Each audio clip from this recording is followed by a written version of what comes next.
Dear brothers and sisters, I send you love and peace. My name is Zoku, and I'm here to talk about a dream I have for a society based on love. As people who are part of the galactic community, it is our job to help you make this idea come true. The biggest problem we face, though, is the mind of the whole world. Even though we are all linked, many of us are still having trouble becoming enlightened.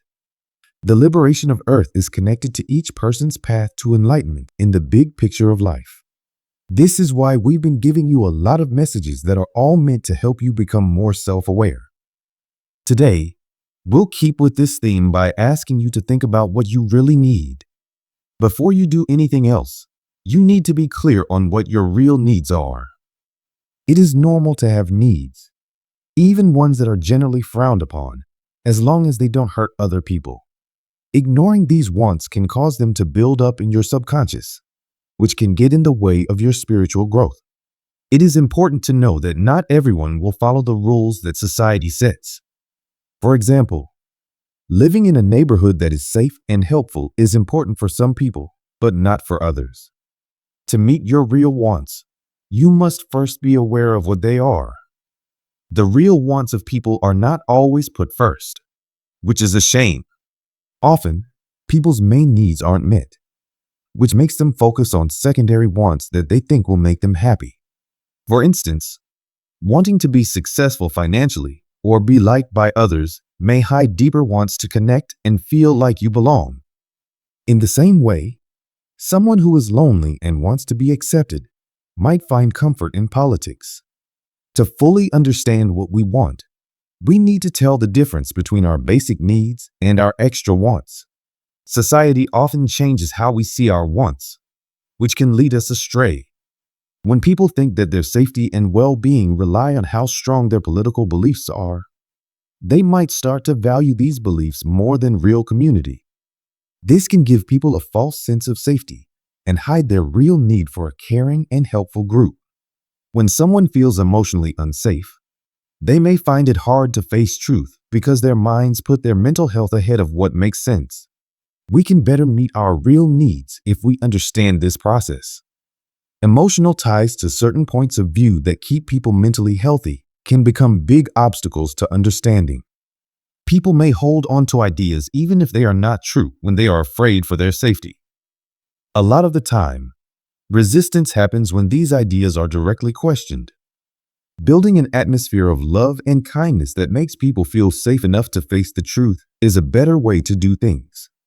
Our attempts to make things better for ourselves and those around us have a ripple effect that makes us all more aware and understanding. When we think about our lives, it's important to tell the difference between basic needs and extra wants. For instance, a desire for governmental power might hide a deeper need to belong and be part of a group. By being aware of these basic wants, we can live more real and purposeful lives. People naturally need things like society and companionship because they are physical beings.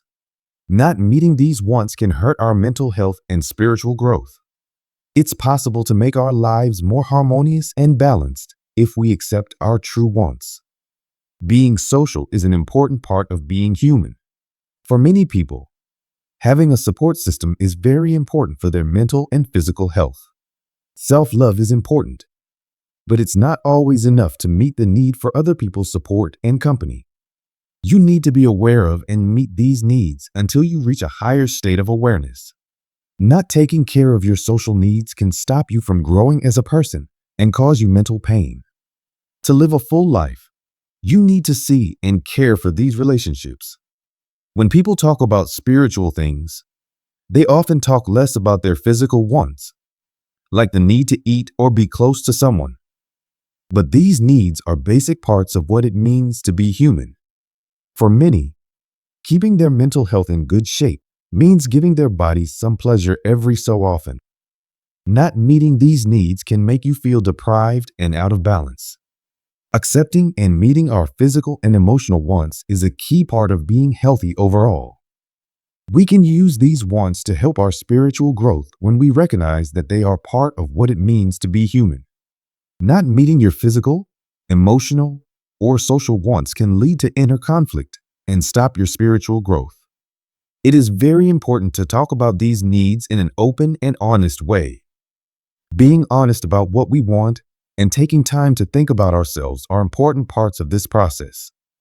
Sharing these thoughts with people you trust can help you feel supported and validated. Recognizing and meeting our own wants is the first step towards personal and collective freedom. This way to enlightenment is important, but you need to be brave and kind to yourself to take it. To do inner work, we have to be willing to look into our deepest fears and wants by constantly thinking about ourselves. This process is very important if we want to wake up as a society and make the world more aware. Setting goals for our own growth can indirectly assist others in their quest for knowledge. Mindfulness, meditation, and self-reflection are all practices that can help us become more aware of our needs and meet them. This work on self-reflection is important for mental growth and can help bring about change in the world. Growing more self-awareness helps everyone else grow, which helps humanity move forward as a whole. Each person's road to enlightenment has an effect on the liberation of all of Earth. Being aware of and meeting our own wants makes a chain reaction that helps other people. We need to all move towards a higher level of awareness if we want to build a society based on love. If we want to make a change, we need to understand that what we do affects everyone else. We can make the paradise we've always dreamed of if we all work together. In our messages, we give you advice and links to useful tools to help you become more self-aware. These tools can help you grow spiritually and do work on the inside. Self-inquiry, meditation, and mindfulness are all practices that can help you find and meet your real needs. You can gradually raise your consciousness and help everyone awaken by incorporating these practices into your everyday life. Being kind to ourselves when we're having problems or our needs aren't being met is one of the most important parts of meeting our needs. To do this, we need to be kind and patient with ourselves and create a safe space inside ourselves that helps us grow and improve. With self-compassion, we can see our needs without judging them and take steps to meet them. It is an important part of reaching awakened states of awareness and a powerful tool for personal growth and change. When we live truly, we are true to ourselves and don't feel guilty or ashamed about meeting our own needs. To be authentic, you need to be brave and honest. By accepting who we really are, we set the stage for freedom for ourselves and for everyone else. To become who we really are, we have to let go of what other people expect of us. Happiness, fulfillment, and spiritual growth all come from living an honest life. Self-discovery is the process of exploring our inner world and figuring out what we really want and need. You need to be patient, think about yourself, and be open to change on this trip. Continuous self-discovery can help us learn more about who we are and where we fit in the world. We can live with more meaning and peace if we take part in this process. For both individual and group freedom, we must be able to see and meet our own wants. Being honest about your wants and meeting them is the way to enlightenment and spiritual growth. On this road, it's important to commit to being real, being kind to yourself, and constantly thinking about yourself. By becoming more aware, we make the whole group more awake, which helps build a society based on love. Thanks for being here with us today. We wish you love and peace as you continue on this road.